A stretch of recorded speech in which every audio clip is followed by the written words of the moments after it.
It's often useful to store related values together in a single variable. To do so, you create an array which is similar to a list. Let's indulge my passion for Hitchhiker's Guide to the Galaxy and create an array for some of the main characters. You store an array in an ordinary variable, followed by the assignment operator and array with a pair of parentheses, and you put the values that you want to store in the array between the parentheses as a comma-separated list. I'm going to store strings, so in quotes, Arthur Dent, and the commas go outside of the quotes.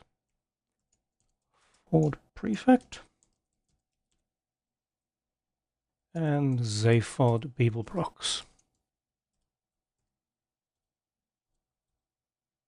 So we now have an array containing 3 elements, all stored in the variable called characters. You can't use echo with an array. Let's just see what happens if you try. Save that and view it in the browser. And it just tells us it's an array, which is not very helpful. The way that you inspect the contents of an array is to use a PHP function called printr. Let's just comment that out. And then print _r, and inside the parentheses the name of the array that you want to inspect. So if we refresh the browser,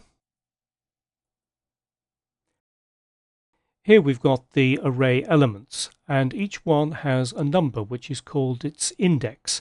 So 0 is Arthur Dent, 1 is Ford Prefect, and 2 is Zaphod Beeblebrox. It's important to note that arrays in PHP and in many other programming languages begin from the index 0. To access an array element, you add the array index inside a pair of square brackets after the variable name.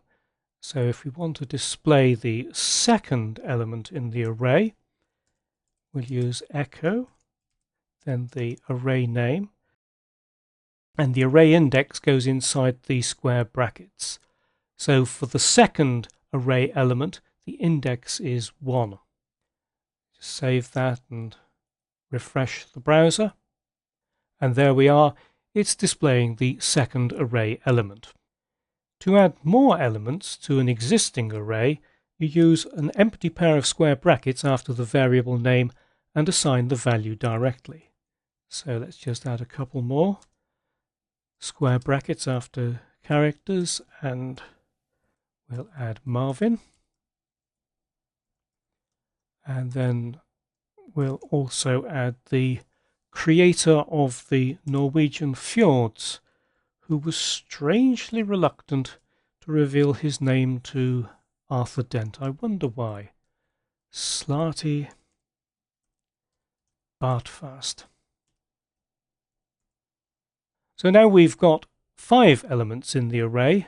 Let's inspect it by running printr again.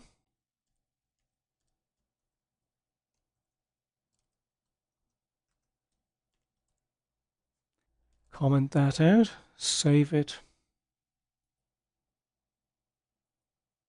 And what's happened is that the new elements have been added to the array and assigned the next available numbers.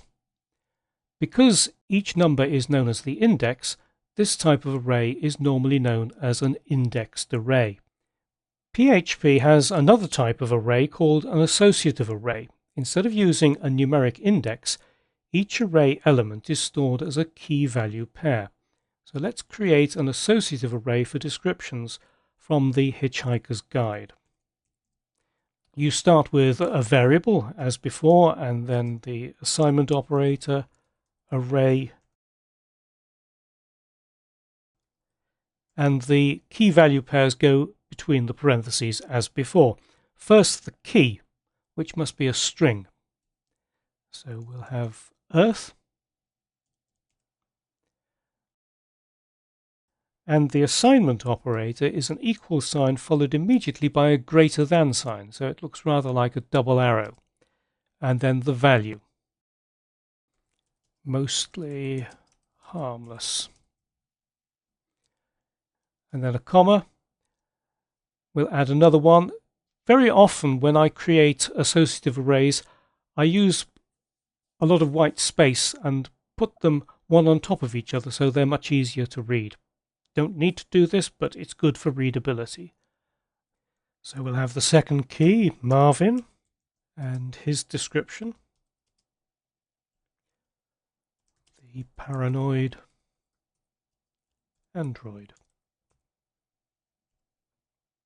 You can also add new elements to an associative array after it's been created in the same way as for an indexed array, except that you put the key between the square brackets. So let's have another one, descriptions, and then we'll put the key as a string, will be Zaphod. And then you assign the value in the ordinary way.